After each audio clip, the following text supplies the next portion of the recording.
¿Alguna vez has leído los créditos de una película y te has preguntado quiénes son todos esos cargos tan específicos?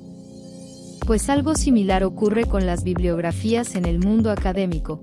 Dan reconocimiento a una multitud de contribuciones individuales que hicieron posible esa obra. Acompáñanos y te explicaremos qué son las bibliografías. La necesidad de registrar y citar las fuentes de información e ideas es casi tan antigua como la propia escritura. En las tablillas de arcilla de los escribas sumerios hace 4000 años se incluían referencias a obras previas de las que se tomaban datos o conceptos. En la antigua Grecia, eruditos como Aristóteles citaban en sus tratados las ideas de pensadores anteriores, lo que permite rastrear el desarrollo histórico de las disciplinas. En la Biblioteca de Alejandría se intentó reunir y catalogar todos los libros conocidos hasta el momento, sentando bases para el registro bibliográfico. En la Edad Media, los monjes en los scriptoria anotaban cuidadosamente las fuentes que habían utilizado para realizar sus copias manuscritas de textos clásicos y religiosos. Así preservaban la procedencia del conocimiento. Con la invención de la imprenta en el siglo XV, la práctica de compilar bibliografías se formalizó y sistematizó. Los primeros impresores ya incluían en sus libros listas de obras citadas. El humanista Gabriel Naudé publicó en 1633 la que se considera la primera bibliografía moderna.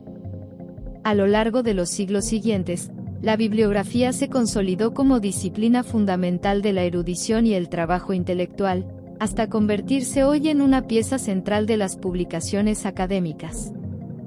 Sin embargo, esa larga tradición tiene su origen en los albores mismos de la cultura escrita. La necesidad de citar fuentes escritas nace junto con los primeros textos de la humanidad. Con la imprenta en el siglo XV esta práctica se formaliza. Hoy es parte integral de toda publicación académica. Las bibliografías cumplen múltiples propósitos cruciales. Permiten verificar la investigación y validar los conocimientos. Facilitan que futuros estudios puedan profundizar en los temas. Otorgan reconocimiento al trabajo de otros autores. Protegen la propiedad intelectual y evitan el plagio. Dirigen a los lectores a fuentes confiables de consulta. Existen diversas formas de clasificar y agrupar los distintos tipos de bibliografías. Según el contenido. Bibliografía general, sobre todos los temas del conocimiento humano. Bibliografía especializada, sobre una disciplina o materia específica. Bibliografía nacional, producción bibliográfica de un país.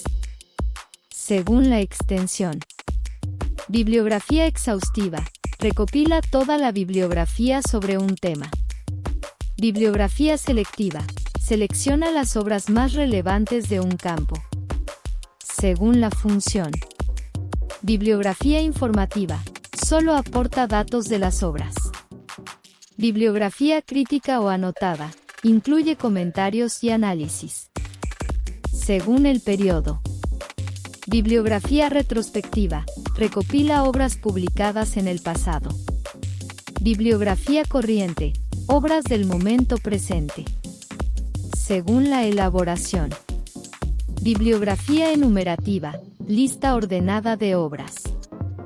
Bibliografía analítica, analiza y clasifica las obras.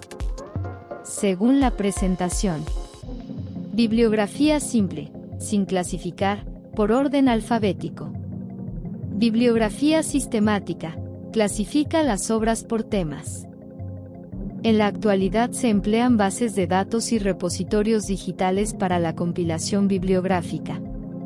Pero la lectura y el análisis siguen requiriendo del intelecto humano para discernir la relevancia y credibilidad de las fuentes. Lejos de volverse obsoletas, las bibliografías siguen siendo imprescindibles en la era digital. Nos ayudan a orientarnos en el océano de información, evaluando fuentes confiables y reconociendo la investigación previa. Desde una perspectiva bibliotecológica, constituyen un legado de la humanidad, Un video no basta para rendir homenaje a esa monumental creación colectiva. Te invitamos a suscribirte a este canal, activar la campanita, darle like a este video y compartirlo. Escríbenos para saber tu opinión y sugerirnos temas. Hasta la próxima.